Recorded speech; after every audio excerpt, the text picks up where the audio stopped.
ओम नमो भगवते वासुदेवाय। ओम नमो भगवते वासुदेवाय। ओम नमो भगवते वासुदेवाय। ओम नमो भगवते वासुदेवाय। ओम नमो भगवते वासुदेवाय। ओम नमो भगवते वासुदेवाय।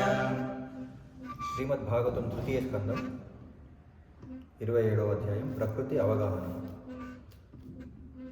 23వ శ్లోకం.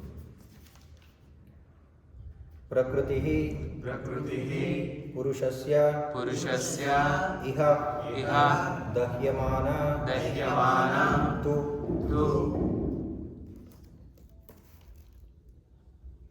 అహః నిశం తిరః భవిత్రీ శనకైః అగ్నేః యోనిః ఇవ అరణిః.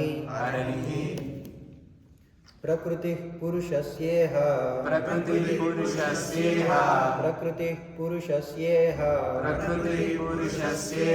దహ్యమానాత్వహర్నిశం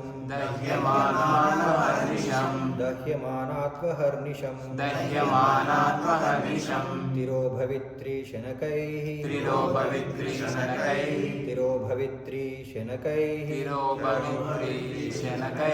అగ్నేర్యోనివారణిః.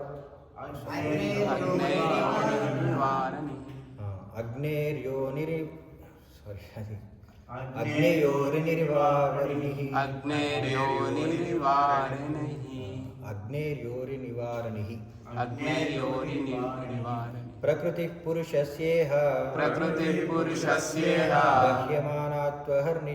దహ్యమానాత్వహర్నిశం తిరోభవిత్రీ శనకైః అగ్నేర్యోనివారణిః.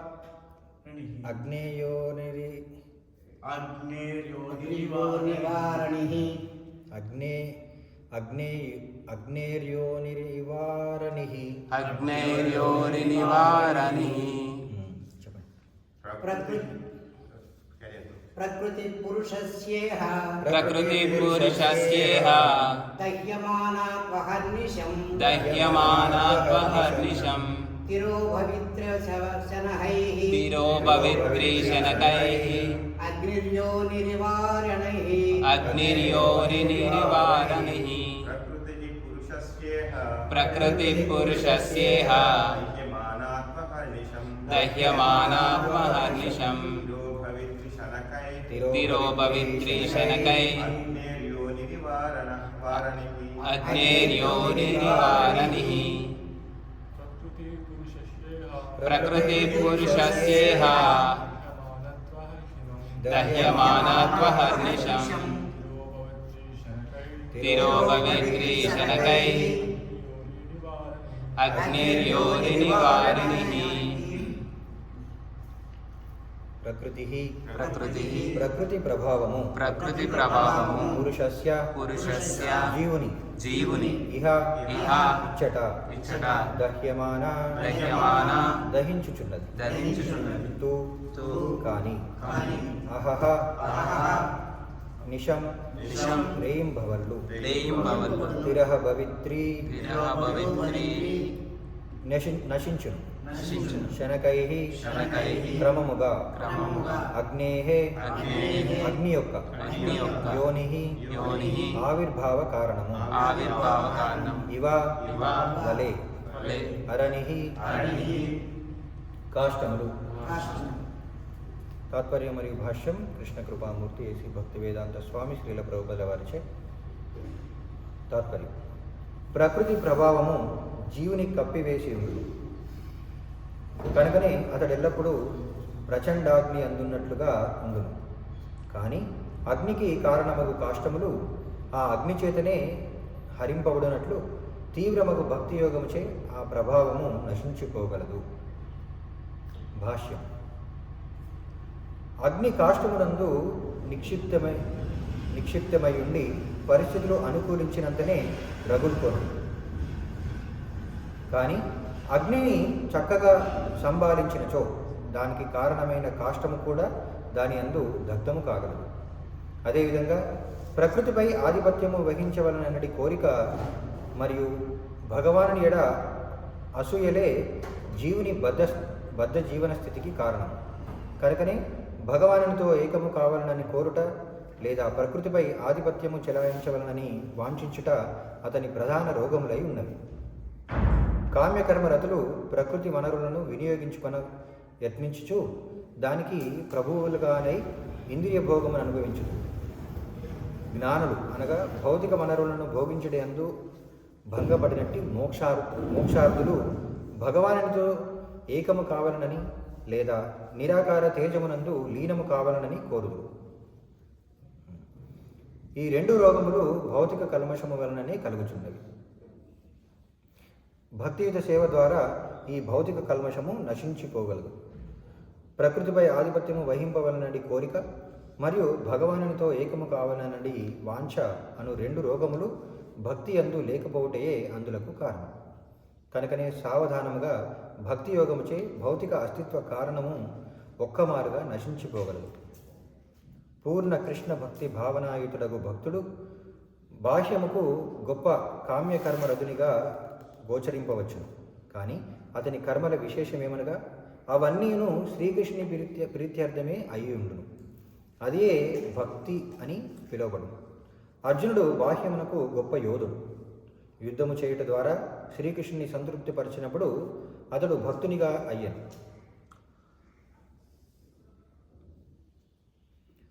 పరమపురుషుని యథాతథముగా అవగతము చేసుకున్నటకు భక్తుడు సైతము తాత్విక పరిశోధన యందు నెలకొనును. కనుక అతని కర్మలు సైతము మానసిక కల్పనాపరుని కర్మల వలె గోచరింపవచ్చు. కానీ వాస్తవమునకు అతడు భగవాన్ని ఆధ్యాత్మిక స్వభావమును దివ్య కర్మలను అవగాహన చేసుకున్నట్టుకు మాత్రమే యత్నించుచున్నట్టి వాడు. ఆ కార్యము దేవదేవుని కొరకే ఉద్దేశింపబడి ఉన్నందున దాని అందు తాత్విక కల్పనా స్వభావము ఉన్నప్పటికీ కామ్యకర్మల గుణము గాని మానసిక కల్పనా గుణము గాని ఉండబోవు.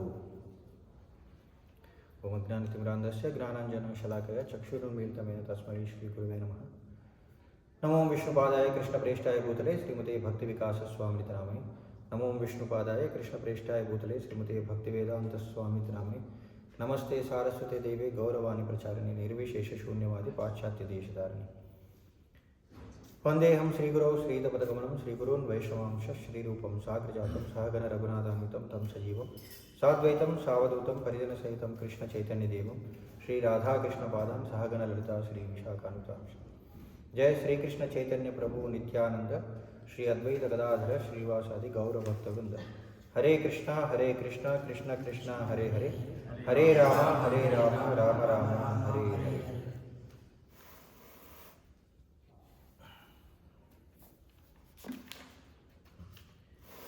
ప్రకృతి ప్రభావము జీవుని కప్పివేసి ఉండును. కనుకనే అతడు ఎల్లప్పుడూ ప్రచండాగ్ని అందు ఉన్నట్లుగా ఉండును.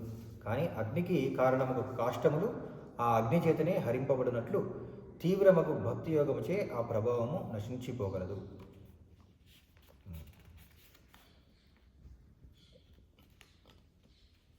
కపిల భగవానుడు దేవహూతికి బోధించిన జ్ఞానాన్ని ఏమంటారు? సాంఖ్య యోగం. సాంఖ్యయోగం అంటే లెక్కలు. దేని గురించి లెక్కలు?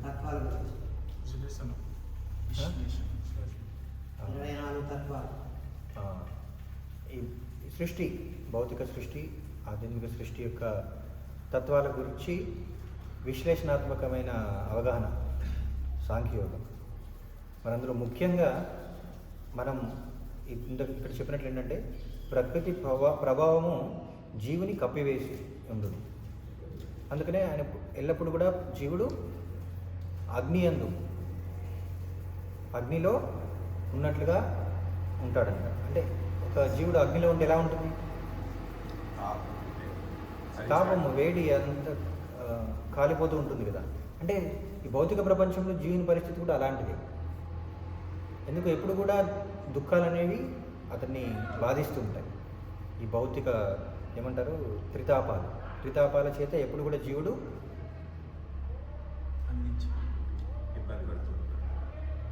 ఇబ్బంది పడుతూనే ఉంటాడు.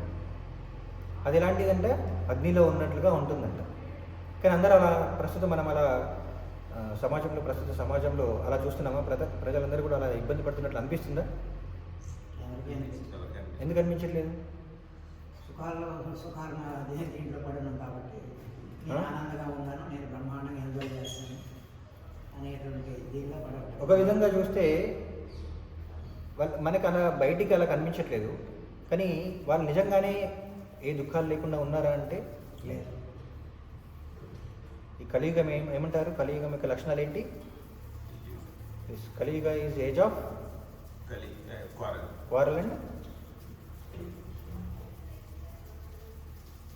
Quarrel and hypocrisy. హిపోక్రసీ అంటే కపటత్వం. కపటం అంటే ఏంటి? మనసులో ఒకటి బయట లోపల ఒకటి బయట ఒకటి, అలా అంటే నిజాన్ని తెలియనియకుండా చూడడం అనమాట. అంటే భౌతిక ఇప్పుడు కలియుగం ఏంటంటే చాలా సులభం. వ్యక్తి యొక్క అసలైన పరిస్థితిని బయటికి తెలియకుండా ఉంచడం చాలా సులభం అన్నమాట. ఎంత దరిద్రుడైనా సరే మంచి బట్టలు వేసుకున్నాడంటే చూసే వాళ్ళు ఏమనుకుంటారు? ఓ చాలా గొప్పవాడనే అనుకుంటారు. ఆ వ్యక్తి గురించి తెలియదు. అలా మోసం చేయడం చాలా సులభం. ఎంత అజ్ఞాని అయినా సరే గట్టిగా మాట్లాడాడంటే వాడికి తెలిసింది ఏదైనా సరే, అది జ్ఞానం కావచ్చు, అంటే సరైన నిజం కావచ్చు, కాకపోవచ్చు, గట్టిగా మాట్లాడితే అందరు కూడా నమ్మేస్తారు. ఎందుకు? అందరు అజ్ఞానులే కాబట్టి. నిజమంటే ఎవరికి తెలియదు కాబట్టి గట్టిగా చెప్పాడంటే అమ్మో ఇది నిజమేమో అనుకుంటారు అన్నమాట.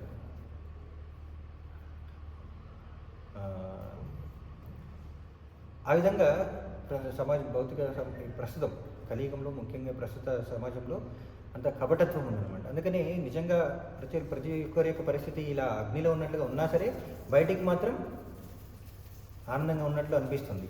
ఆనందంగా ఉన్నట్లు వాళ్ళు ప్రదర్శిస్తారు. మిగతా వాళ్ళు కూడా అలానే అనుకుంటారు. ఓ అందరూ ఆనందంగా ఉన్నారు, నేను ఒక్కడినే దుఃఖిస్తున్నానని అందరూ అనుకుంటారు. కానీ నిజానికి అందరూ దుఃఖిస్తూనే ఉన్నారన్నమాట. అది అర్థం చేసుకోలేదు. ఎందుకంటే ఇక్కడ భౌతిక ప్రపంచంలో జీవుడు ఆనందంగా ఉండలేడు. అది తన నిజస్థితి కాదు. అది నీటిలో నుండి బయటపడిన చేప లాంటి పరిస్థితి అన్నమాట. అలాగే ఇక్కడ అగ్నిలో ఉన్న వ్యక్తిలాగా ఉంటుందన్నమాట. ఎప్పుడు కూడా ఆనందం అనేది ఉండదు. ఎవరైనా నేను ఆనందంగా ఉన్నాను భౌతిక ప్రపంచంలో ఉంటే దాని అర్థం ఏంటి? అబద్ధం. వాళ్ళు అబద్ధం చెప్తున్నట్లే.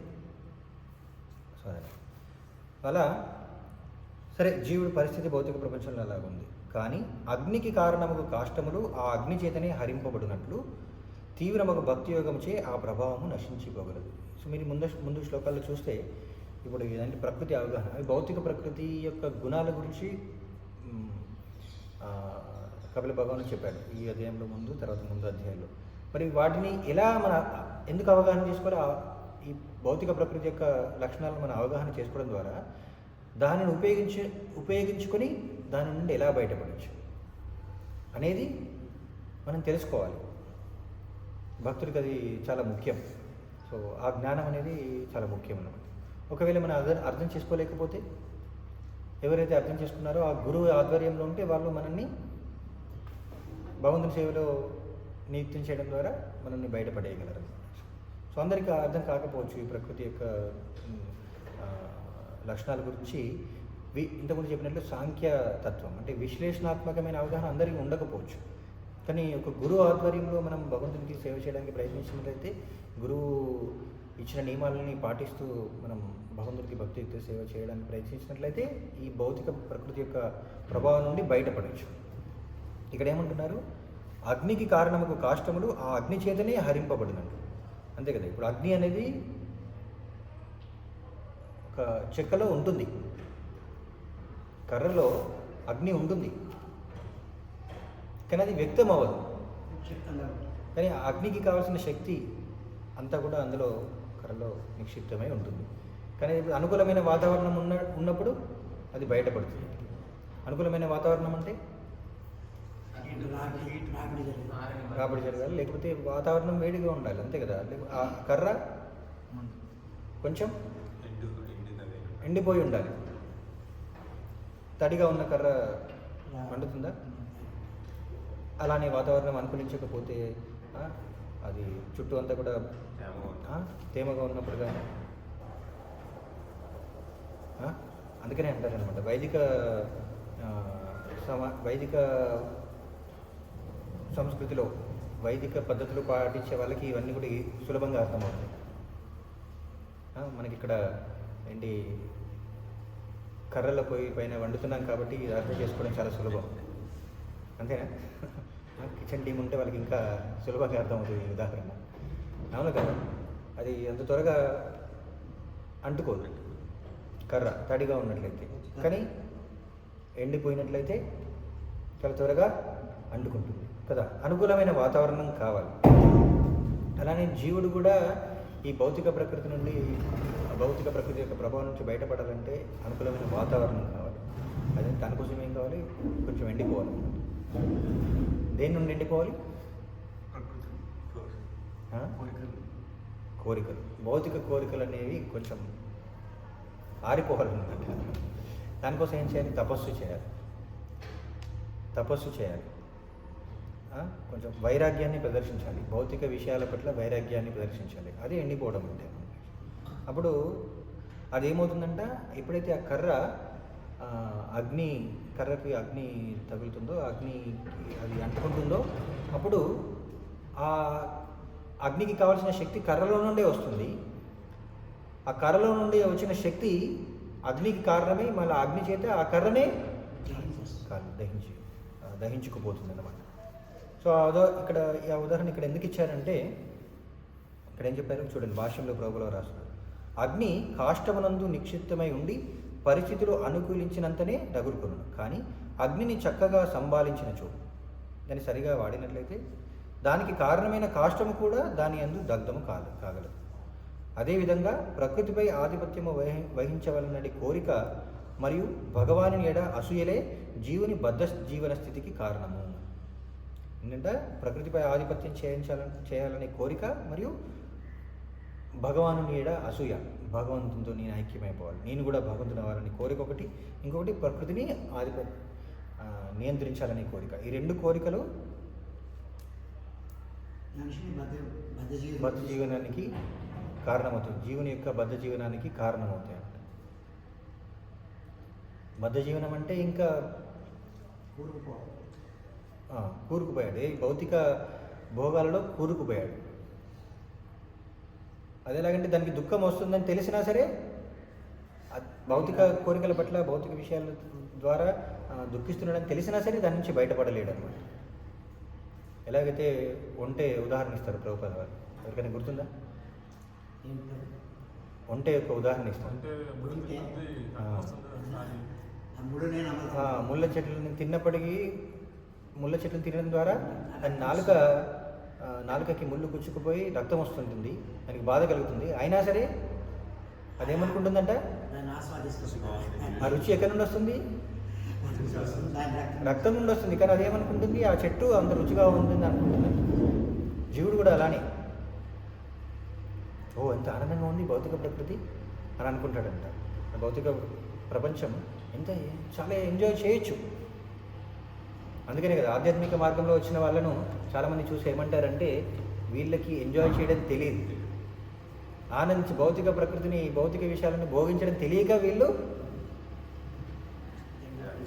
ఇలా ఆధ్యాత్మిక మార్గానికి వెళ్తున్నారు. వాళ్ళు ఉదాహరణ కూడా ఇస్తారనమాట. నక్క ఏం చేస్తుందంటే, గ్రేప్స్ ద్రాక్ష పళ్ళను అందుకోవడానికి ప్రయత్నిస్తుంది.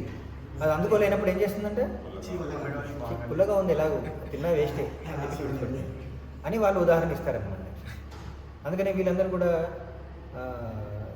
నేను కూడా చూశాను ఒక బ్రహ్మచారి ఆశ్రమంలో జాయిన్ అయ్యేటప్పుడు కూడా వాళ్ళ బంధువులందరూ కూడా అలానే అన్నారు. వీడు ఎంజాయ్ చేయలేక, అంటే సమాజంలో ఉన్న కాంపిటీషన్ తట్టుకోలేక, దాంట్లో నెగ్గలేక వీడు ఇలా వెళ్ళిపోతున్నాడు అని అనుకుంటారు. అలా అనుకుంటున్నారు, కానీ అది నిజం కాదు. ఏంటంటే భౌతిక విషయాల పట్ల వైరాగ్యం అనేది అవసరం. అది బద్ధజీవి. ఇప్పుడు ఆనందం అనేది ఏదైతే అనుకుంటున్నారో నిజంగా మనం చూస్తున్నాం. భౌతిక ప్రకృతిని భోగించే వాళ్ళందరూ కూడా జీవితంలో తర్వాత లేకపోతే తర్వాత జన్మలోనైనా సరే దుఃఖానికి గురవుతారు. తత్వం మనకు అదే చెప్తుంది. చాలామంది ఏమనుకుంటారంటే చాలామంది ఈ జీవితంలో వాళ్ళు ఆనందిస్తున్నారు కదా అనుకుంటారు. కానీ భౌతిక భోగానికి అంటే ఎక్కువగా అలవాటు పడిన వాళ్ళు, భౌతిక భోగమే జీవితం అనుకునే వాళ్ళు ఖచ్చితంగా జీవితంలో దుఃఖిస్తారు. అంతెందుకు మైదిన కోరికను బాగా అనుభవించాలనుకునే వాళ్ళు కూడా వాళ్ళ శరీరం యవ్వనంగా ఉన్నప్పుడు బాగా మైదనాన్ని అనుభవించవచ్చు. కానీ తర్వాత అనేక వ్యాధులతో, తర్వాత ముసలితనంలో రకరకాల ఇబ్బందులకి గురవుతారన్నమాట. అంతే, వీర్యాన్ని వృధా చేస్తే ఏమవుతుంది, ముసలితనంలో శరీరం సహకరించదు, చాలా కష్టపడాల్సి వస్తుంది, అందరూ ఇంకా ఇతరుల సహాయం తీసుకోవాల్సి వస్తుంది. కానీ ఎవరైతే వీర్యాన్ని వాళ్ళు రక్షించుకున్నారో, జీవితం యవ్వనంగా ఉన్నప్పుడు దాన్ని సరిగా వినియోగించారో వాళ్ళకి ఏంటంటే చాలా వరకు మనం కూడా అనుకుంటుంటాం కదా, ఓ మంచం పైన పడకుండానే శరీరం విడిచిపెట్టాడు, ఓ మంచి మరణం. విన్నారు ఎప్పుడైనా? ఎందుకు అలా అంటారు? సేవ చేయించుకోకుండా చనిపోయాడు. అంటే వాడి జీవితాంతం సిస్టమేటిక్గా బతికాడు. ఎందుకు అలా అంటారు అంటే మంచం పైన పడితే ఏమవుతుంది? ఎంతోమంది సేవకులు ఉంటారు కదా, డబ్బులు ఉన్నాయి, అన్ని వసతులన్నీ ఏర్పరచుకోవచ్చు కదా. ఎంతమంది ఉన్నారు చిరాకు పడతారు. లోపల బాధలు మాత్రం ఎంత వసతులు ఉన్నా సరే, ఎంతమంది సేవకులు పెట్టుకున్నా సరే, తీసుకోలేదు. వాళ్ళు మనల్ని, శరీరాన్ని మనం చూసుకున్నట్లు ఎవరు కూడా చూడలేరు. ఈ రోజుల్లో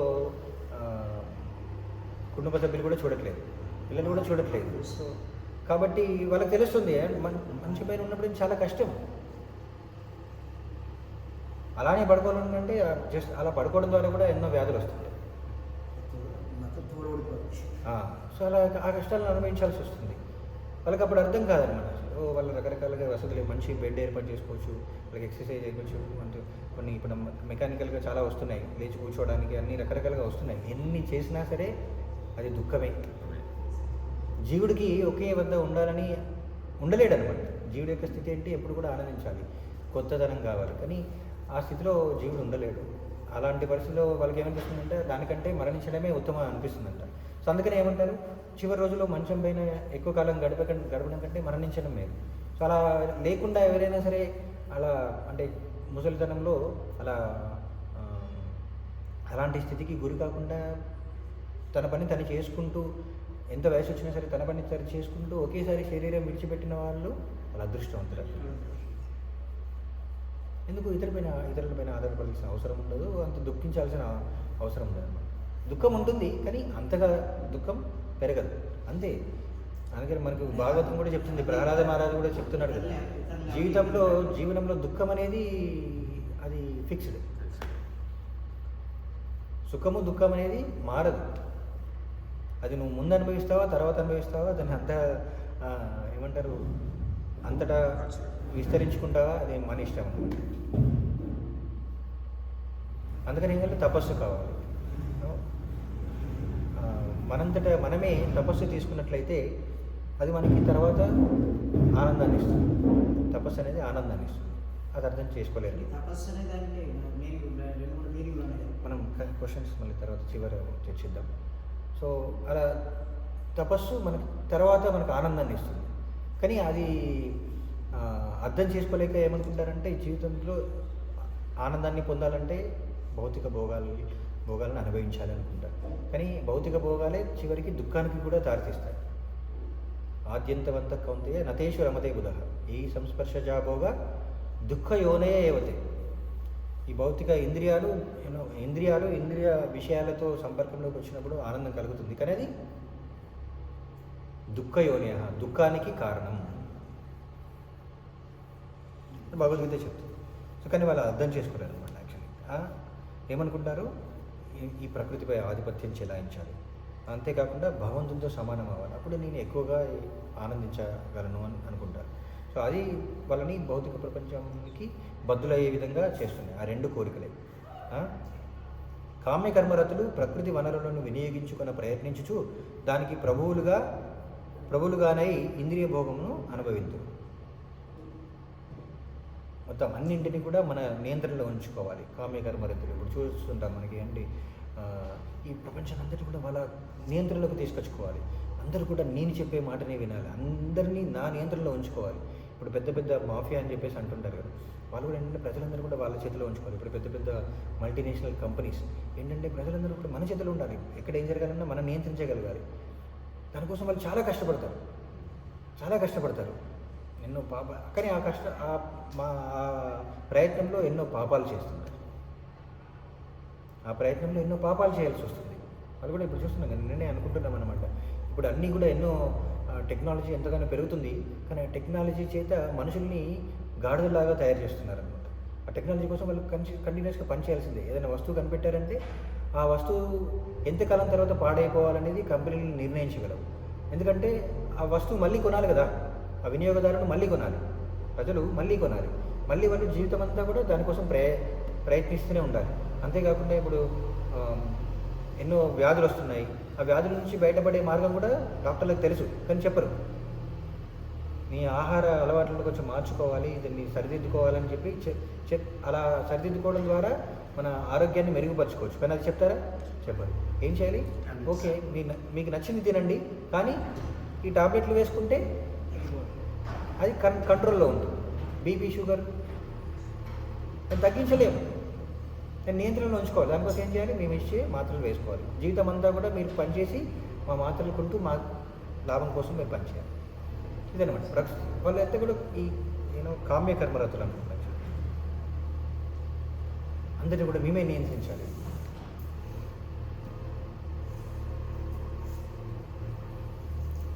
మొత్తం ప్రపంచ సమాజం అంతా కూడా అలానే జరుగుతుంది అనమాట. దానికి ఎన్నో ఉదాహరణలు మనం ఎన్నోసార్లు చర్చించుకోవాలి. సో అంతేకాకుండా ఇంకొక రకమైన వాళ్ళు ఏంటంటే జ్ఞానులు.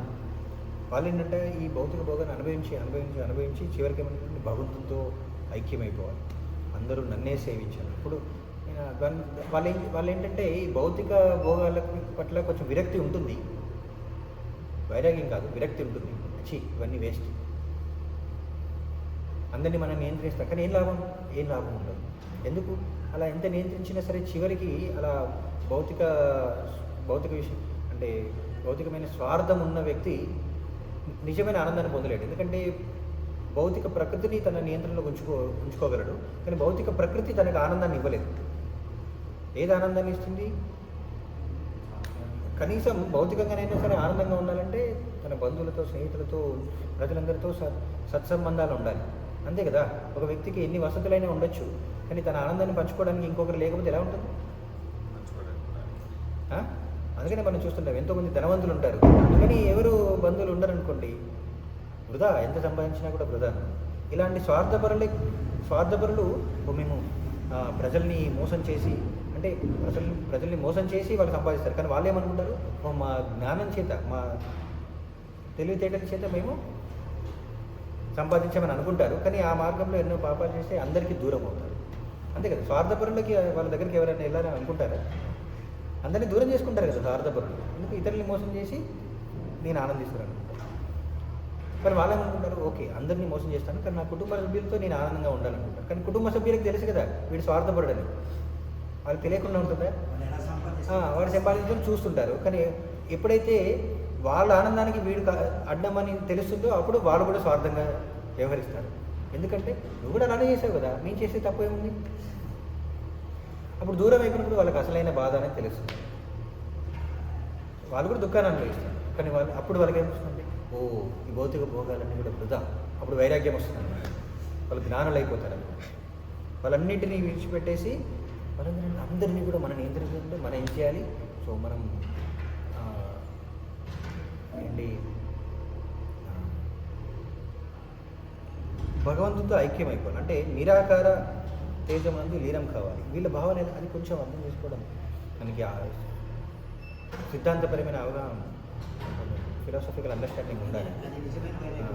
నిజమైన వైరాగ్యం కాదు అది విరక్తి. భౌతిక విషయాల పట్ల విరక్తి అన్నమాట, వైరాగ్యం కాదు. సో ఆ విరక్తి వల్ల ఏం చేస్తారంటే భౌతిక విషయాలన్నింటినీ కూడా దూరం పెడతారు. వాళ్ళు అదే ఆధ్యాత్మికత అనుకుంటారు. అది ఆధ్యాత్మికత అనుకుని అది నిరాకార తేజం ముందు లీనం అవ్వడం. సో అంతా కూడా ఈ భౌతిక సృష్టి అంతా కూడా మాయ, చివరికి అంతా కూడా ఒక్కటే. దానికోసం అనవసరంగా ఈ స్వార్థపూరితంగా భౌతిక విషయాల పట్ల స్వార్థం అనేది పెంచుకోకూడదు అని వాదిస్తూ వాళ్ళు ఏం చేస్తారంటే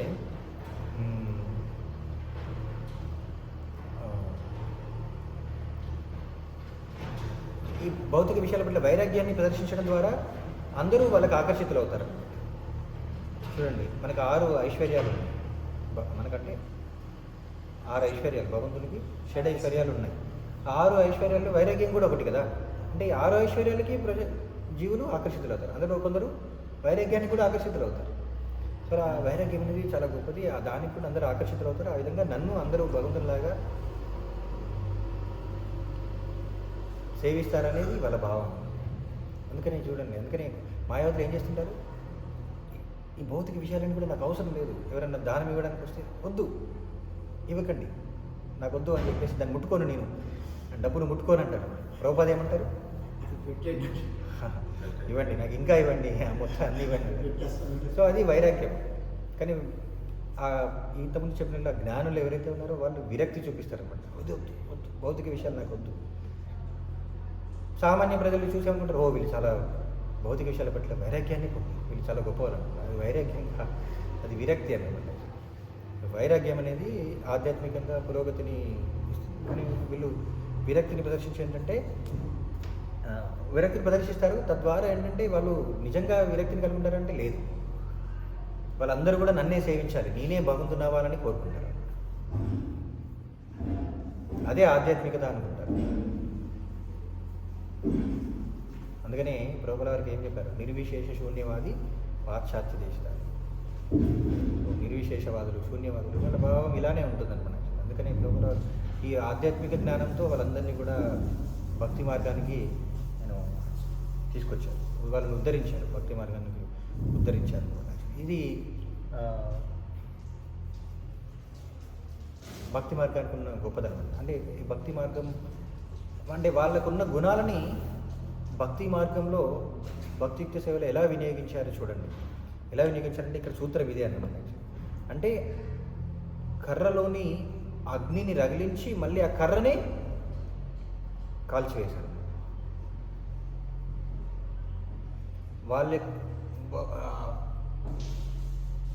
పాశ్చాత్య దేశాల్లో ప్రజలకి ఉన్న విరక్తిని వైరాగ్యంగా మార్చారు. అది ఆధ్యాత్మిక గురువు ఆధ్యాత్మిక ఆచార్యం యొక్క నేర్పరితనం అన్నమాట. అంతేనా?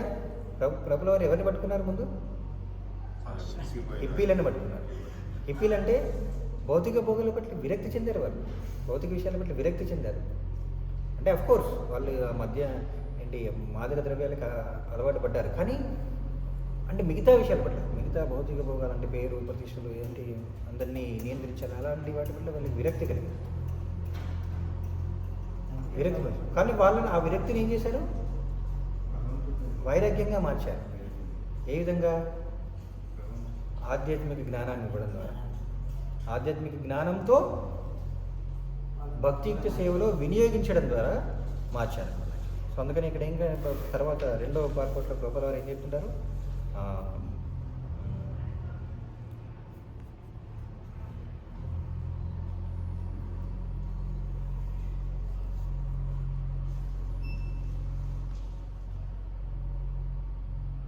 జ్ఞానం అనేది అవసరం చెప్తున్నారు. ఇక్కడ ముందు భాషలో అనుకుంటా, ముందు చదివాను. సో అక్కడ ఏంటంటే జ్ఞానం అనేది అవసరం. అంటే ఇక్కడ జ్ఞానం అదే కదా, ప్రకృతి అవగాహన. అవగాహన అంటే జ్ఞానం, ప్రకృతి గురించిన అవగాహన అవసరం. అందుకని భక్తుడు కూడా జ్ఞాన సాధన చేస్తాడు. కానీ దేనికోసం? ఈ ప్రకృతిని భగవంతుడు ఎలా నియంత్రిస్తున్నాడు? ప్రకృతి ఏంటది భగవద్గీత శ్లోకం?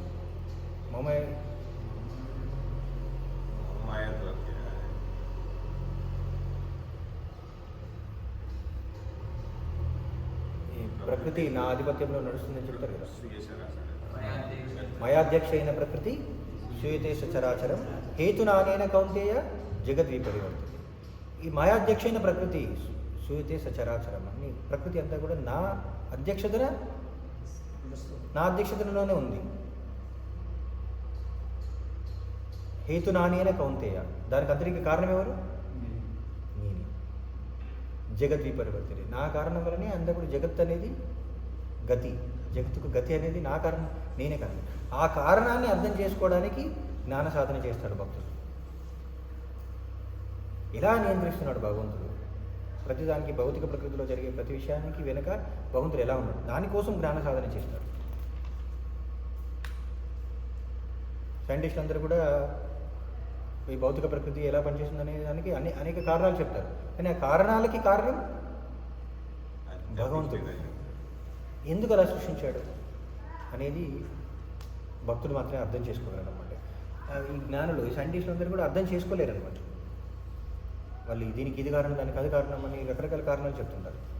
ఆపిల్ కింద పడిందంటే గ్రావిటేషనల్ ఫోర్స్, కానీ ఆ గ్రావిటేషనల్ ఫోర్స్ అలానే ఎందుకు పనిచేయాలి, ఇది ఇక్కడే ఎందుకు పనిచేయాలి, ఇక్కడ ఇంతనే ఎందుకు పనిచేయాలి, అంతకంటే ఎక్కువైతే ఏమవుతుంది అది తెలియదు. అది ఏమవుతుంది అది తెలుసుకోవచ్చు, కానీ అది అంతనే ఎలా నియంత్రించబడుతుంది దాన్ని పట్టించుకోవాలి. సో అందుకని ఆ జ్ఞానం కోసం మనం ఈ ప్రకృతిని అవగాహన చేసుకోవాలి. ఆ అవగాహన చేసుకోవడం ద్వారా ఏమవుతుందంటే వ్యక్తి ఈ భౌతిక గుణాల ప్రభావంలో, భౌతిక ప్రకృతి యొక్క ప్రభావంలో ఉన్నప్పటికీ కూడా ఆ ప్రభావాన్ని అలానే భగవంతుని సేవలో, ఆ గుణాల యొక్క ప్రభావాన్ని భగవంతుని సేవలో వినియోగించడం ద్వారా ఆ గుణాల ప్రభావం నుండి బయటపడగలడు. అది ఆధ్యాత్మిక గురువు అని ఆ విధంగా వినియోగిస్తాడనమాట. ఎలా అంటే ప్రభుపాల వారు ఎప్పుడు కూడా చెప్తుంటారు, dovetail your propensities in the service of Krishna. Dovetailing our propensities in devotional service అని ప్రభుపాల వారు చాలాసార్లు వాడతారనమాట. అంటే డౌటైలింగ్ అంటే ఏంటి? డౌటైల్. డౌ అంటే పౌరం. పౌరం యొక్క టైల్ అంటే తోక. ఎలా ఉంటుంది? ఇలా ఇట్లా ఉంది, ఇట్లా కొంచెం ఒక త్రిభుజం లాగా ఉంటుంది, త్రిభుజం లాగా ఉంటుంది అనమాట. మనకి కార్పెంటర్స్కి తెలుస్తుంది డౌటైలింగ్ అంటే. కార్పెంటర్లు ఏం చేస్తారు, ఏదైనా జాయింట్ చేయాలంటే ఒకవైపు ఏమో ఆ త్రిభుజాకారంలో కట్ చేస్తారు, ఇంకోవైపు త్రిభుజాకారంలో పెంచుతారు, దాన్ని ఒకదానిపైన ఒకటి పెట్టేస్తారు, అది లాక్ అయిపోతుంది. లాక్ అయిపోతుంది అనమాట. అంటే మనకున్న ప్రొపెన్సిటీస్ అంటే లక్షణాలు, మనకు అంటే గుణాల ప్రభావం ఏదైతే ఉందో అంతే కదా. సత్వగుణంలో ఉన్న వ్యక్తి ఒక విధంగా ప్రవర్తిస్తాడు, రజగుణంలో ఉన్న వ్యక్తి యొక్క ప్రవర్తన ఒక విధంగా ఉంటుంది, తమ గుణంలో ఉన్న వ్యక్తి యొక్క ప్రవర్తన ఒక విధంగా ఉంటుంది. వాటిని మార్చొచ్చా? మార్చలేదు. భగవద్గీతలో కృష్ణుడు అర్జునుడికి అదే చెప్తాడు కదా, నీకు క్షత్రియ గుణం ఉంది, దాన్ని మార్చలేవు. నువ్వు అడవులకి వెళ్ళి తపస్సు చేసుకున్నాను అంటున్నావు, కానీ చేయలేవు. అడవులకు వెళ్ళినా సరే అక్కడ ఏం చేస్తావు? రజోగుణాన్ని ప్రదర్శిస్తావు. అక్కడున్న జీవులందరూ కూడా చంపేస్తానంటావు, జీవుల్ని చంపేసి రజోగుణాన్ని ప్రదర్శిస్తావు. అక్కడికి వెళ్ళేసి అక్కడ ఏదైనా అన్యాయం జరిగితే మళ్ళీ అక్కడ కూడా యుద్ధం చేయడానికి రజోగుణాన్ని ప్రదర్శిస్తావు. క్షత్రియుడు సత్వగుణానికి అంటే బ్రాహ్మణులుగా ప్రవర్తించలేడనమాట. మనకు జన్మతః వచ్చిన గుణాన్ని మార్చడం కష్టం. మరి అదేంటి సత్వగుణానికి రావాలంటారు కదా అందరూ, అంతే కదా. మన భక్తి మార్గం యొక్క ఉద్దేశం ఏంటి? అందరూ కూడా ఆధ్యాత్మిక స్థలానికి వెళ్ళాలంటే ముందు సత్వగుణానికి రావాలి. సత్వగుణానికి రావాలంటే ఏంటి? బ్రాహ్మణుడు కావడం. అందుకని అందరూ బ్రాహ్మణ దీక్ష తీసుకోవాలి. ఇప్పుడు హరే కృష్ణ ఉద్యమం అయిపోయింది, బ్రాహ్మణ దీక్ష ఉద్యమం నడుస్తుంది, తీసుకోవాలి. అందరు కూడా మాకు బ్రాహ్మణ దీక్ష కావాలి, బ్రాహ్మణ దీక్ష కావాలంటున్నారు అన్నమాట. ఎందుకు? మరి అదే కదా చెప్పారు, సత్వగుణానికి రమ్మన్నారు. సత్వగుణానికి రావడం అంటే ఏంటంటే శాస్త్రానికి అనుగుణంగా, శాస్త్రంలో విధించిన ధర్మానికి అనుగుణంగా ప్రవర్తించడం. మనం చేసే కర్మని శాస్త్రాన్ని అనుసరించి చేయడం అన్నమాట. అదే కదా. ఇప్పుడు అర్జునుడు ఏం చేశాడు? అర్జునుడు తన స్వార్థం కోసం యుద్ధం చేయాలనుకున్నాడు, తర్వాత ఎలా యుద్ధం చేశాడు? శాస్త్రంలో ఉన్న ధర్మానికి అనుగుణంగా యుద్ధం చేశాడు. ముందు స్వార్థంతో యుద్ధం చేయాలనుకున్నాడు, తన ఆనందం కోసం. స్వార్థం అంటే తన ఆనందం కోసం యుద్ధం చేయాలనుకున్నాడు. అందుకని ఆనందం రాదు అని తెలిసినప్పుడు యుద్ధం చేయకుండా విడిచిపెడతానన్నాడు. అంతే కదా. యుద్ధం చేయడంతో తనకు ఆనందం రాదన్నప్పుడు ఏం చేశాడు? తన ధర్మాన్ని విడిచిపెట్టాడు, తన కర్తవ్యాన్ని విడిచిపెట్టాడు, విడిచిపెట్టడానికి సిద్ధమయ్యాడు. నేను అడవులకు వెళ్తానన్నాడు. కానీ శాస్త్రంలో క్షత్రియ యొక్క ధర్మం తెలుసుకున్నప్పుడు ఏం చేశాడు? మళ్ళీ యుద్ధం చేయడానికి యుద్ధం చేస్తానన్నాడు.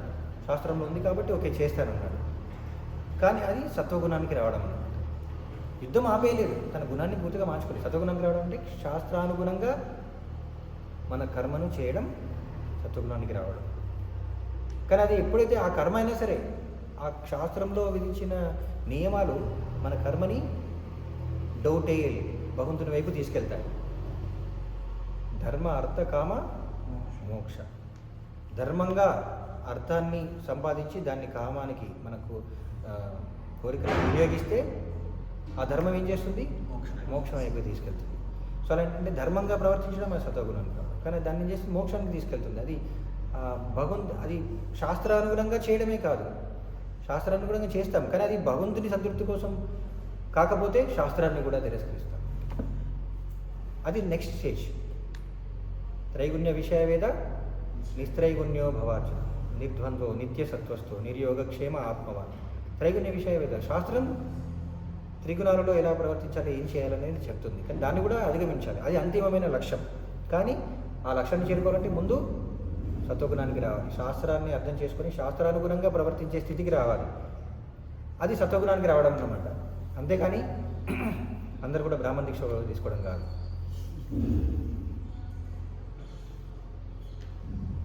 అందుకనే అన్నారనమాట ప్రభు భక్తి సిద్ధాంత సరస్వతి ఠాకూర్ ఏమంటారు, a sweeper on the road is far better than a Brahmin ringing bell in the temple. అది ఎగ్జాక్ట్గా నాకు స్టేట్మెంట్ రాలేదు, కరెక్టే. A sweeper is better than Brahmin ringing bell in the temple. అంటే ఆ రోడ్లు ఊడ్చే వ్యక్తి తన ధర్మాన్ని తన ధర్మంగా భావించి నిర్వర్తించాడు అనుకోండి, అతను ఈ టెంపుల్లో అంటే మందిరంలో కేవలం తన తన జీవనాన్ని కొనసాగించడానికి, అంటే జీవనానికి అవసరమైన సంపాదన కోసం నామమాత్రంగా టెంపుల్లో బెల్ మోగిస్తాడు బ్రాహ్మణుడు. ఎందుకు? శాలరీ వస్తుంది కాబట్టి. అలాంటి భావంతో టెంపుల్లో పూజ చేయడం కంటే, మందిరంలో పూజ చేయడం కంటే, భగవంతుని సేవ కోసం ఇది నా ధర్మం కాబట్టి భగవంతుడు నాకు ఈ జన్మలో నాకు ఇచ్చిన ధర్మాన్ని నేను నిర్వర్తిస్తున్నానే భావంతో ఎవడైనా రోడ్లు వచ్చాడనుకోండి, అలాంటి వ్యక్తి ఉత్తమం అన్నమాట. అర్థమైంది? ఎందుకు? ఆయన ధర్మం అని తెలుసుకొని, భగవంతుడు ఇచ్చిన ధర్మం అని తెలుసుకొని భగవంతుని కోసం, భగవంతుని సంతృప్తి కోసం చేస్తున్నాడు ఆయన ధర్మాన్ని. కానీ ఇక్కడ భగవంతుడి కోసం చేయట్లేదు. ఇలా చేస్తే నా జీవనం గడుస్తుంది.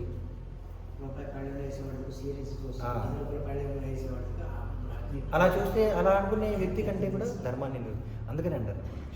సో అది బ్రాహ్మణుడు అవడం గొప్ప కాదు, ధర్మంగా ఉండడం లక్ష్యం అన్నమాట. సో అది సత్వగుణానికి తీసుకొస్తుంది. అందుకని మన యొక్క లక్షణాలు ఏవైతే ఉన్నాయో, మన గుణాలు ఏదైతే ఉందో అది భగవంతుడి సేవలో వినియోగించారు. ప్రభువులు అదే చేశారు. పాశ్చాత్య దేశాల్లో అందరినీ ఆ హిప్పీలు ఎవరైతే ఉన్నారో ఇంతకుముందు చెప్పినట్లు ఆ హిప్పీలు వైరాగ్యంతో విరక్తితో ఉన్న వాళ్ళందరినీ కూడా వాళ్ళ గుణాలన్నింటినీ కూడా భగవంతుడి సేవలో వినియోగించారు. అందుకనే రకరకాల వ్యక్తులకి రకరకాల సేవలు ఇచ్చారు వాళ్ళ గుణాలకు అనుగుణంగా. అందుకని ప్రభువులు చెప్తుంటారు కదా, డోంట్ టేల్ యువర్ ప్రొపెన్సిటీస్. ఓకే, నీకేం పెయింటింగ్ ఇష్టమా? భగవంతుని చిత్రాలని పెయింటింగ్ చేయి. నీకు బాగా జ్ఞానం అంటే పుస్తకాలు చదవడం ఇష్టమా? శాస్త్రాలను చదువు. శాస్త్రాలను చదివి పుస్తకాలని వాళ్ళు పుస్తకాలని ప్రచురణ కోసం వినియోగించారు వాళ్ళందరినీ కూడా. తర్వాత ఎవరైతే మంచి సింగర్స్ ఉన్నారో వాళ్ళని కీర్తన చేయడానికి వినియోగించారు. సో అలా ఎవరైతే మేనేజ్మెంట్లో ఎక్స్పర్ట్స్ ఉన్నారో వాళ్ళందరినీ కూడా మందిరాలని అడ్మినిస్ట్రేషన్ చేయడానికి వినియోగించారు. అలా వాళ్ళ గుణాలకు అనుగుణంగా. అంతేగాని అందరూ కూడా బ్రాహ్మణులు అయిపోండి, ఆ టెంపుల్లో పూజలు చేయండి, అందరూ కూడా రోజు కూడా ఉదయాన్నే లేచేసి అన్ని భాగవతాలు భక్తి శాస్త్రాలు బాగా అంటే భక్తి వైభవాలు అవన్నీ చేయండి అని చెప్పలేదు. భక్తులందరూ కూడా శాస్త్రాన్ని ప్రభుల వారు పుస్తకాలు చదవమని చెప్పారు. కానీ అందరూ కూడా పండితులు అయిపోయి అందరూ కూడా అన్ని సేవలన్నీ విడిచిపెట్టేసి వాళ్ళ కర్తవ్యాలు విడిచిపెట్టేసి పండితులు అయిపోవాలని చెప్పలేదు. సో అది నేర్పడతానం అనమాట, ఆధ్యాత్మిక గురువు యొక్క నేర్పడతాను. మనం కూడా ఏం చేయాలి? మన గుణాలని భగవంతుని సేవలో వినియోగించాలి. ప్రతి ఒక్కరు అది అర్థం చేసుకోవాలి. మన గుణం ఏంటి, అది భగవంతుని సేవలో ఎలా వినియోగించవచ్చు. చాలామందికి అర్థం కాదు. అందుకని ఏం చేయాలి? తస్మాత్ గురుం ప్రపద్యత జిజ్ఞాసు శ్రేయ ఉత్తమం. ఆ జిజ్ఞాస ఉన్నవాళ్ళు భగవంతుని సేవలో నియుక్తం అవ్వాలని జిజ్ఞాస ఉన్నవాళ్ళు ఏం చేయాలి? తస్మాత్ గురుం ప్రపద్యత, తస్మాత్ తప్పనిసరిగా. అందుకనే దాని కొరకై గురువును ఆశ్రయించాలి. అదే ఉత్తమమైన శ్రేయస్సు. శ్రేయ ఉత్తమం. ఎవరికి ఏది మంచిదంటే ఆధ్యాత్మిక గురువును ఆశ్రయించడమే ఉత్తమమైందన్నమాట. అలా మన గుణాలని భగవంతుని సేవలో వినియోగించినప్పుడు అసలు అలాంటి అంటే భౌతిక బద్ధస్థితికి కారణం ఏంటి? జీవుడు ఆ గుణాలను ప్రవర్తించడం ద్వారా భౌతిక విషయాల పట్ల ఆసక్తిని పెంచుకుంటాడు. ఆ ఆసక్తితో భౌతిక ప్రకృతికి లోబడిపోతాడు, బద్ధుడైపోతాడు. భౌతిక ప్రకృతికి బద్ధుడైపోతాడు. దాని నుంచి బయటపడాలంటే అంటే దానికి భౌతిక ప్రకృతికి బద్ధుడు అవ్వడానికి కారణం ఏంటి? ఆ గుణాల వల్ల వచ్చే లక్షణాలు. కానీ అవే లక్షణాలని భగవంతుని సేవలో వినియోగించడం ద్వారా ఏమవుతుంది? ఆ భౌతిక ప్రకృతిని భోగించాలనే కోరిక పోతుంది. చేసే పనులు మారవు. అందుకనే ఇక్కడ చెప్పారు కదా, భక్తుడు కూడా బాహ్యముకు గొప్ప కామ్యకర్మరతునిగా కనిపించవచ్చు.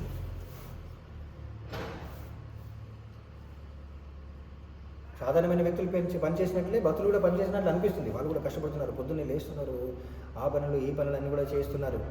పుస్తక వితరణ కోసం, పుస్తకాలను ముద్రించడానికి, మందిరాలను నిర్మించడానికి అన్నీ కూడా మేనేజ్మెంట్ పనులు. ఇదేం చేయాలి, అదేం చేయాలి, గవర్నమెంట్ అఫీషియల్స్ని కలవాలి, బ్యాంకుల చుట్టూ తిరగాలి, పర్మిషన్ తీసుకోవాలి. ఇవన్నీ కూడా భౌతిక వ్యక్తులు ఎలాగైతే కష్టపడతారో అలానే కనిపిస్తుంది. కానీ అంతా దేనికోసం చేస్తారు? అర్జునుడు కూడా ఎలా కనిపించాడు? మిగతా రాజులాగానే యుద్ధం చేస్తున్నాడు కదా. మిగతా రాజులందరూ కూడా రాజ్యం పట్ల ఆధిపత్యం కోసం యుద్ధం చేస్తారు. ఈయన కూడా అదే చేశాడు. తేడా ఏంటి? ఆధ్యాత్మిక జ్ఞానం లేని వాళ్ళకి అలా అనిపిస్తుంది. కానీ అంతకుముందు వాళ్ళు అర్థం చేసుకోలేరన్నమాట. కానీ ఎప్పుడైతే ధర్మానికి వ్యతిరేకం అనిపిస్తుందో వాళ్ళ యొక్క క్షత్రియ గుణం, వాళ్ళ క్షత్రియ లక్షణాలని ప్రదర్శించడం అనేది ధర్మానికి వ్యతిరేకమవుతుందో వాళ్ళు యుద్ధం చేయడానికి ఆపేశారు. యుధిష్ఠుడు ఏమన్నాడు? ఇది ధర్మం కాదు. అప్పుడు జూదంలో మోసపోయిన తర్వాత ఎప్పుడైతే కౌరవులందరూ కూడా పాండవుల్ని మోసం చేశారు కదా, జూదంలో మోసం చేశారని తెలిసినప్పుడు అర్జునుడు, భీముడు ఏమంటారు? వీళ్ళు ఇలా చేస్తారా, వీళ్ళని ఇంకా చంపేద్దామని చెప్పేసి అంటారు. యుధిష్ఠుడు ఏమంటాడు? అది ధర్మం కాదు. ఎందుకు? మనమే ఒప్పుకున్నాం. జూదం అంటేనే మోసం. అందులో అంటే అదేంటి దొంగలందరూ కూడా సరిగ్గా అంటే మోసం చేయకుండా పంచుకోవాలని అనుకుంటారంట. దొంగతనం చేస్తారు కానీ కలిసి వచ్చి ఎవరెవరు మోసం చేసుకోదంటారు. ఇప్పటివరకు మీరు అందరూ కలిసి మోసం చేసి దొంగతనం చేశారు. అసలు అలాంటిది అన్నమాట. అంటే జూదం ఆడడమే మోసం ఖచ్చితంగా ఉంటుంది. అందులో మోసం చేశారంటే తెలియదు. ముందు ఆడే ముందు జూదం అనేది మోసం ఉంటుంది. సో అందుకని అది తెలిసే మనం అందులోకి ప్రవేశించాం కాబట్టి మనం దాని కారణం చెప్పుకొని ఇప్పుడు మళ్ళీ వాళ్ళు మోసం చేశారు కాబట్టి వాళ్ళు తప్పు చేశారు వాళ్ళని దానికి లేదు. ఇక్కడేంటి? మనం మోసపోయాం అంతే. ఎందుకు మోసపోయాం? మన కర్మ వల్ల మోసపోయాం. మన విధి ప్రకారం మనం మోసపోవాలని లేకపోతే వాళ్ళు మోసం చేయాలనుకున్నా సరే మనల్ని మోసం చేయలేము. కానీ విధి ఏం చేస్తుంది? మనం మోసపోవాలని ఉంది కాబట్టి మోసపోయారు. సో విధిని మనం అంగీకరించాలి. కాబట్టి ఇప్పుడు మన ధర్మం ఏంటి?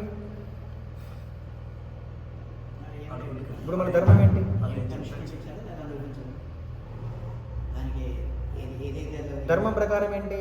మనం అక్కడ జూదంలో ఏమని చెప్పాం? ఓడిపోతే అరణ్యవాసానికి వెళ్ళాలి అంతే. అదే ధర్మం. వెళ్ళిపోయారు. మరి అక్కడ క్షత్రియ లక్షణాలు వాళ్ళు అనుకుంటే ఎంతసేపు? అర్జునుడు, భీముడు అనుకుంటే అక్కడే అందరిని 100 మంది కౌరవులందరినీ కూడా సంహరించేవారు. జస్ట్ అప్పుడే అయిపోయింది. కురుక్షేత్ర యుద్ధం లేదు, మరణం లేదు. కానీ వాళ్ళు ఏమనుకున్నారు? అది ధర్మం కాదని విడిచిపెట్టారు, ఆపేశారు కదా.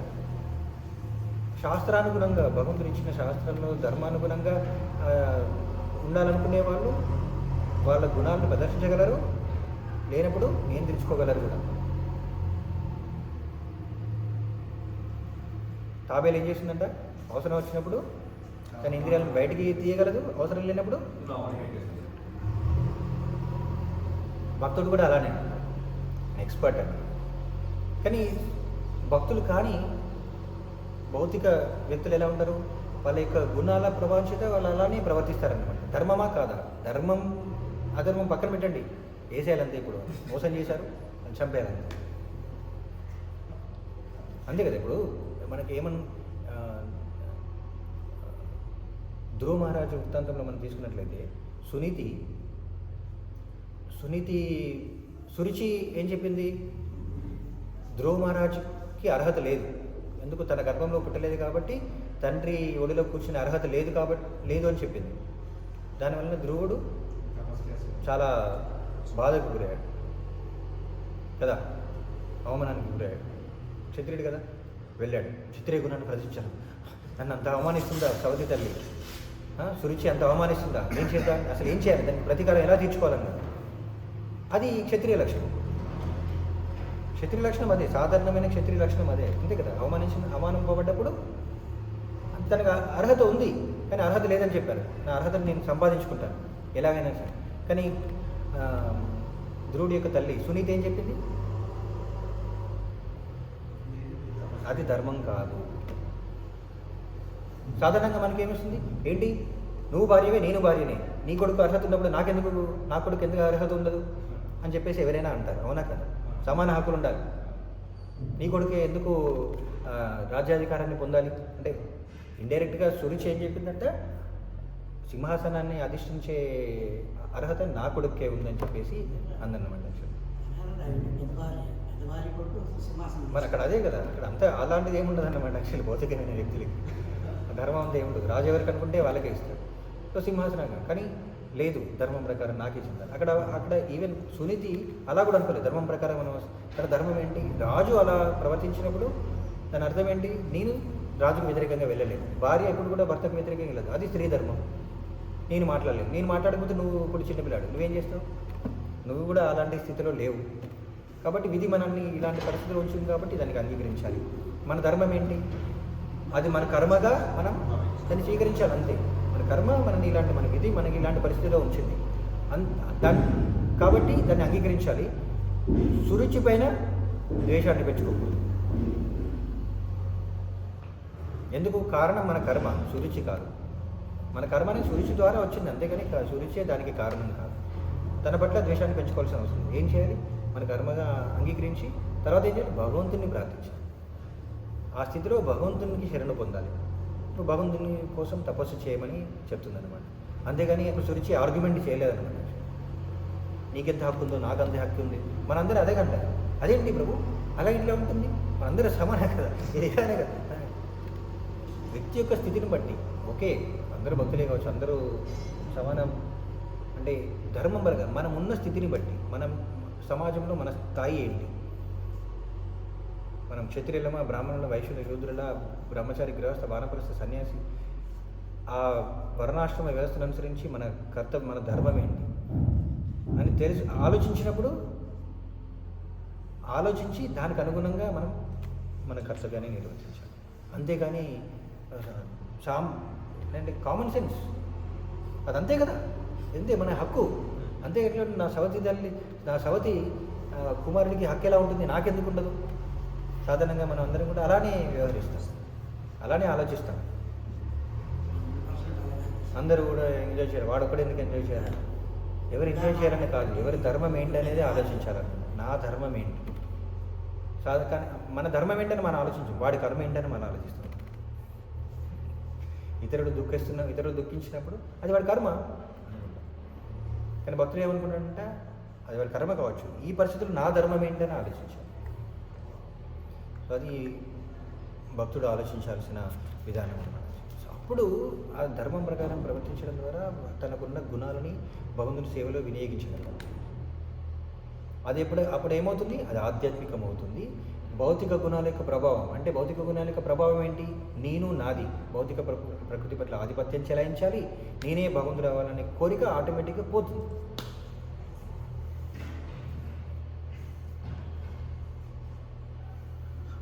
అదన్నమాట.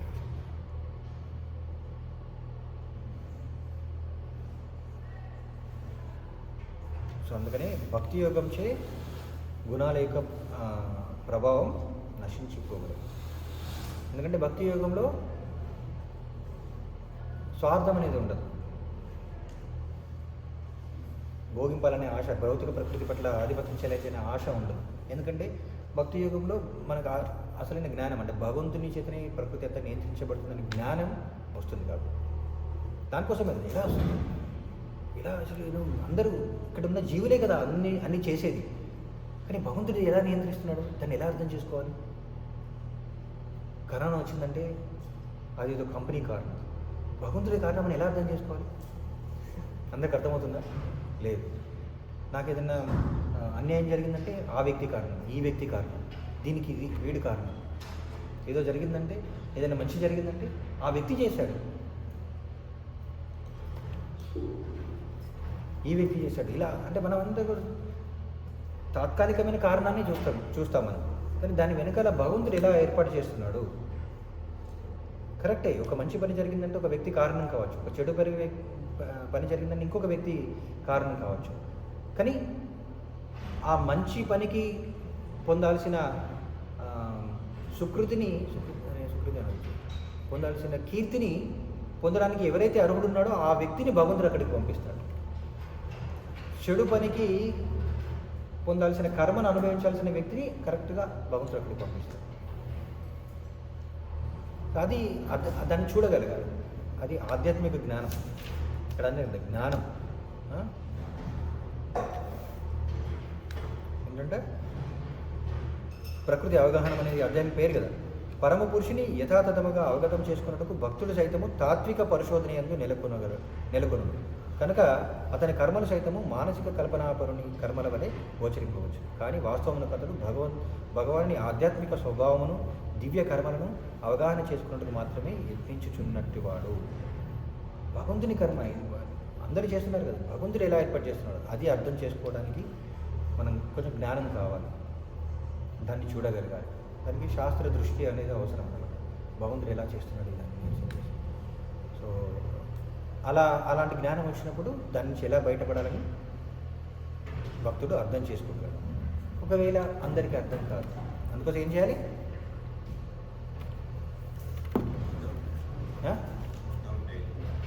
గురువును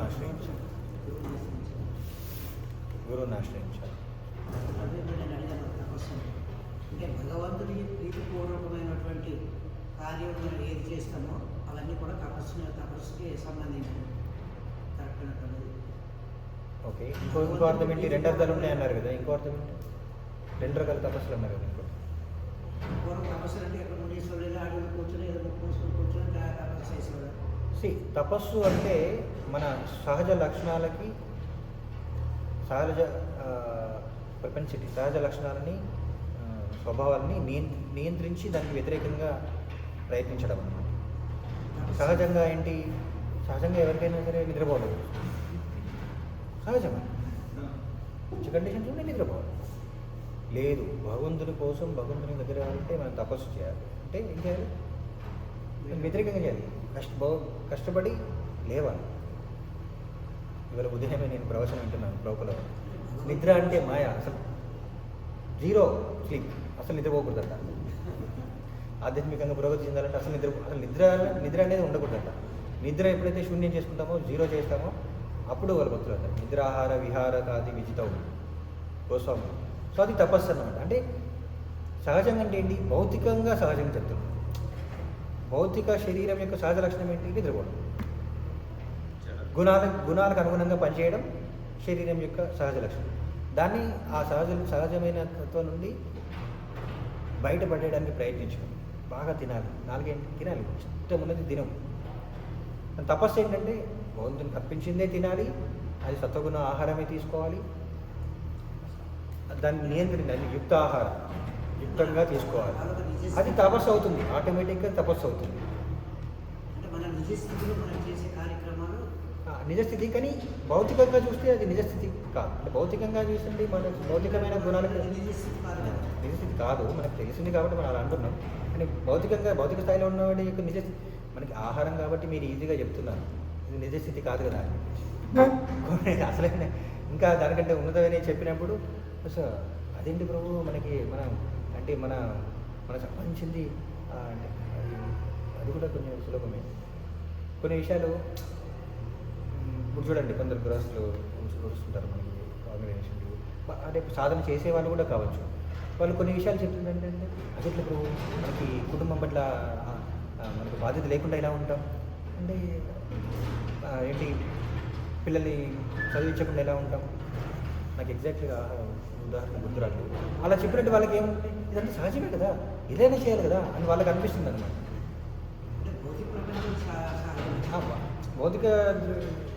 భౌతిక మాయ చేత ప్రభావంలో ఉన్న వాళ్ళకి, భౌతిక ప్రపంచానికి అలవాటు పడిన వాళ్ళకి అనిపిస్తుంది అదే సహజం అనిపిస్తుంది.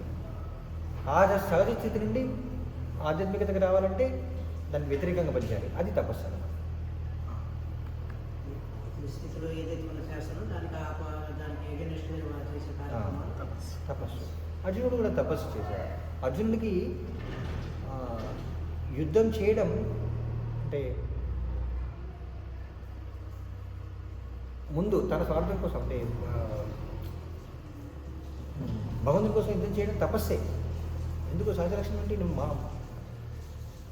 నా బంధువులందరినీ చంపడం నాకు దుఃఖానికి దారితీస్తుంది. బంధువులందరినీ చంపడం అది సహజం. బంధువులందరినీ చంపకుండా ఉండడం సహజం ఆయనకి. ఎందుకు? నాకు ఆనందం కావాలంటే నా శరీర తత్వాన్ని, భౌతిక తత్వాన్ని చూసుకుంటే వాళ్ళందరినీ చంపకూడదు, అదే సహజం ఆయనకి. కానీ దానికి వ్యతిరేకంగా చేశాడు. ఏం చేశాడు?